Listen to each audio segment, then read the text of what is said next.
details in this testimony are of no way related to those of Phi Sigma Kappa nationally. For listener safety, please do not attempt any of these actions at home, for they will only bring you embarrassment, shame, and possible jail time for eternity. Ladies and gentlemen, first of all, I'd like to thank all the parents for making it this year. This will be my 4th one, so thanks everyone for coming again. I would also like to give a large thank you to Sir Robert Dawson for coordinating this event for the 2nd year in a row. Rob, would you please stand up and give a wave to the crowd so everybody can see who I'm about to roast? When I first met Rob, I'm not gonna lie, I was confused how one of the Keebler elves escaped his treehouse. The first time I ever got a chance to actually spend time with Rob, it was for a power hour. Rob looked over at me with his nervous little watery eyes, knees shaking, and said, "I'm not very good at drinking." From that moment on, I knew that Rob was the guy that would gladly do all of my homework. Now, after a night of drinking, Rob enjoys the fetal position on his couch because unfortunately, he can't make it to his bed, which is about 4 feet from his couch. Rob has been witnessed to wake up between the hours of 6 to 8 p.m. the next day with a look on his face that would puzzle Confucius himself. One day, Rob was so hungover, he claimed that his ears hurt. What a lightweight. Thanks, Rob. So Rob and I decided that I would be the honorary speaker for the senior class this year. So I began thinking, how exactly can we classify seniors?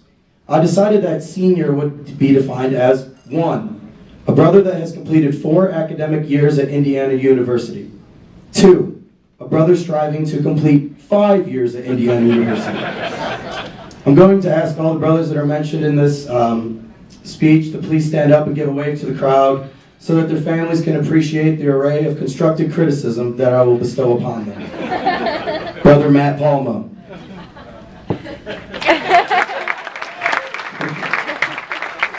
I'm aware that Matt called and told his parents not to listen to anything that I say tonight. Mr. and Mrs. Palma, you've now known me for 4 years, and I hope that you would trust me when I say that I've never told a lie in my life. Why should I say nice things about you, Matt? I'd much rather tell the truth.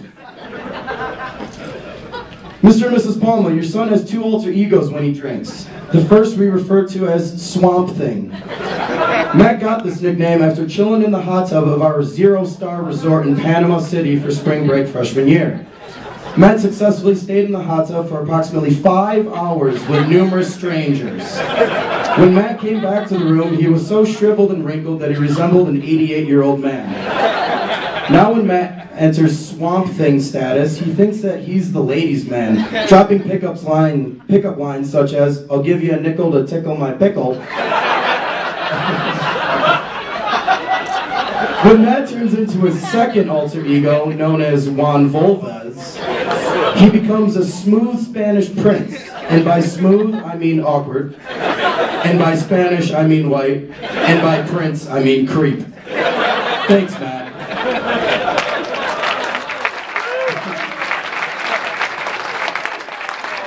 Have you ever met a guy that you can never win against in an argument? That brings me to my next brother, Brother Jeff Eckert.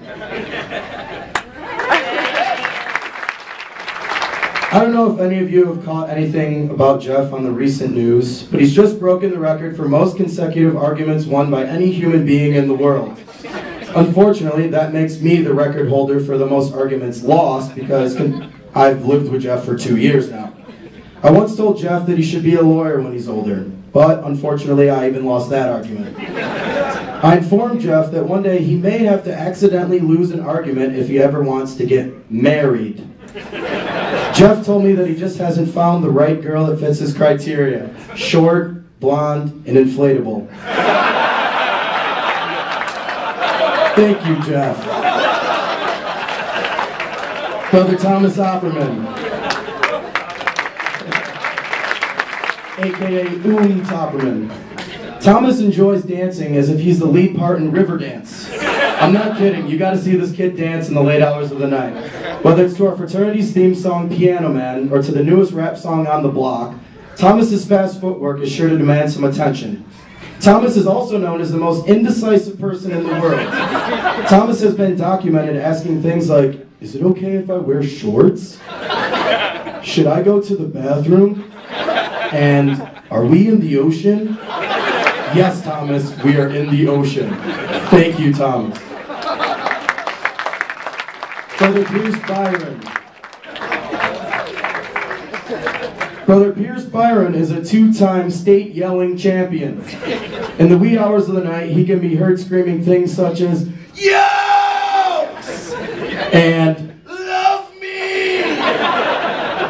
And one time, "Ah!" Thanks, Pierce. Brother Corey Bremer. I once asked Corey Brandon what his life aspirations consisted of. He replied, and I quote, "I would like to find a big box of money." Keep looking, Corey. Maybe Dawson can lead you to his pot of gold at the end of the rainbow. Corey is also known as the repeater, the repeater, the repeater. If Corey thinks he has a cool story, watch out because you're going to hear it at least 12 times in the next hour or so. Thank you, Corey. Brother Thomas Bonifield. Thomas, I would like to thank you for being the diverse guy in the fraternity. As you all can see, Thomas is a brown person. When asked why he moves so slow at times, Thomas's natural response is, "It's because I'm brown." One time, Thomas and I got into a quarrel at the bar. The bartenders leaped over the bar, restrained Thomas, and let me go free.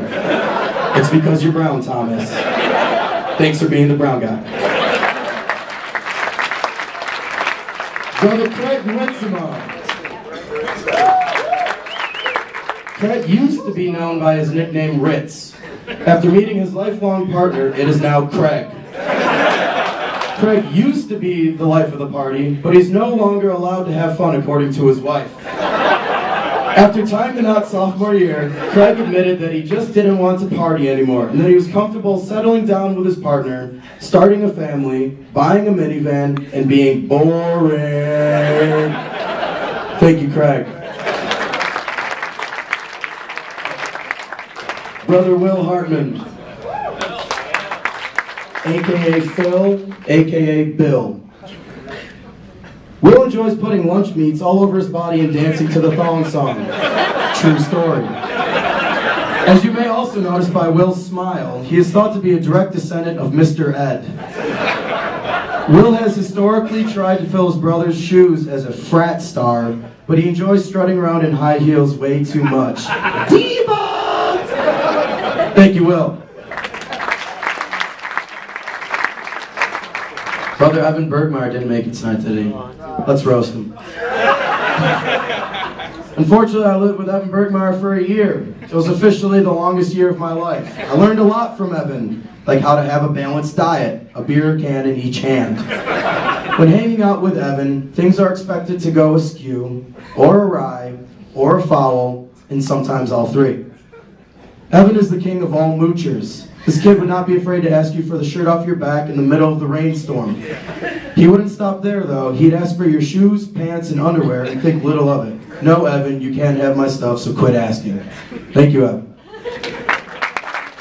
Brother Shane Morrissey. Watch out, ladies and gentlemen. Little do you know, this guy's undercover paparazzi for TMZ. Shane TMZ Morrissey, or as he